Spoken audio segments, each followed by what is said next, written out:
quick video on custom marketing or personalization, and this is geared towards the commercial cleaning industry, janitorial services, commercial carpet and tile cleaning. That would all apply. Any specialty cleaning services that is focused on businesses or that wants to focus on businesses. And we're going to cover three main points in this. And the first part is we know that it works. The second part is keeping track of the information. And then the third part is gaining insights. Now, just to get started, I know the very first question people have is, why do I want to do this? What's the whole point of this? And the point is right here on our website, methodcleanbiz.com, our mission is to fit the right campaign with the right prospect to get the best possible return on investment and get the most out of our investments. This is what every business wants to do. The more profit we have, the more people we can hire, the better we can pay people. It's endless, the benefits to getting a better return on investment. So that's our goal, that's our mission, that's the whole point of us doing this. So to begin with, this part of the presentation is 95% of business owners believe that personalizing information, creating custom information is more effective. 80% believe that have actually tried it, experience in real life that the results were better than just generic marketing. And just to draw a distinction between custom marketing and generic, custom would be sending someone a personal letter, having a brochure specific to, say, property managers, and that would be different than generic, which would be you have a brochure about your company and you mail that to everybody. That would be generic. Custom would be you have a brochure and it's dedicated to the medical industry. That would be more custom, and you can even become more custom and create landing pages for a very specific person or a video for a very specific person. So that is some of the principles of custom marketing. And the second part is flags. This is what we call flags, and this is what is so critical about sales software. The point of having sales software is to be able to keep track of this. To keep track, we call them flags. Other people call them tags. Other platforms call them tags. The goal is for us to keep track of the types of information that our leads have interest in, and also how they like to receive that information.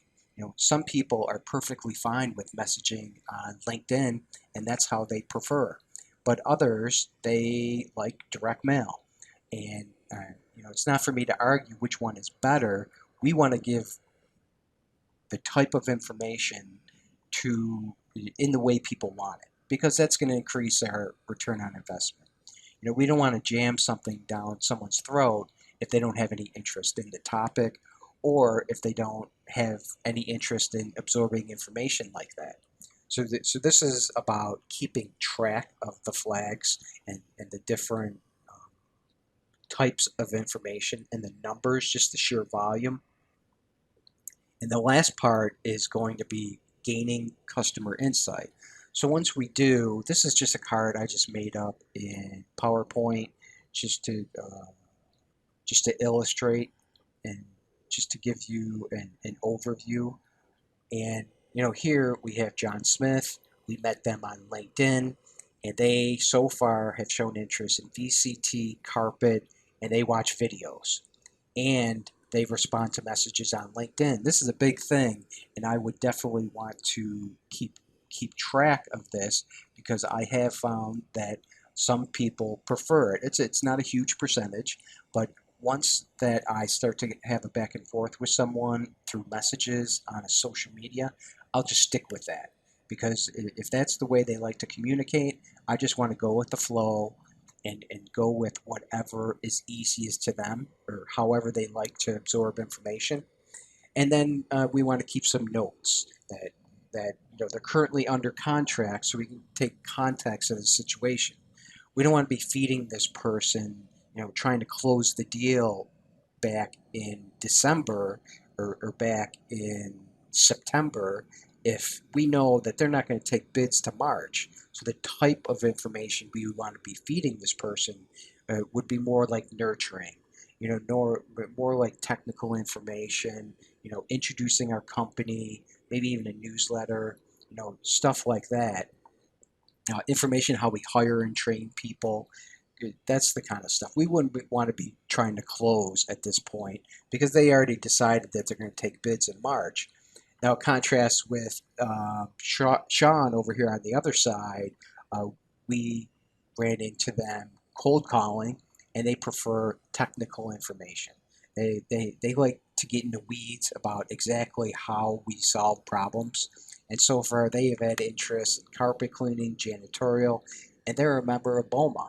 So if I was a member of BOMA, I would want to highlight that. I would want to make sure that I customize that and that I highlight that I'm also a member and start to attend the meetings to see if I can run into them. And then, of course, we want to keep notes on what their current situation is. Sometimes somebody is happy with one service, but they're not happy with another service. So that this is what we want to focus on right now is the carpet cleaning to get our foot in the door. And then once we start to build a relationship with them, they might give us an opportunity on the janitorial. But that's the point of gaining customer insight and to feed information at the right time.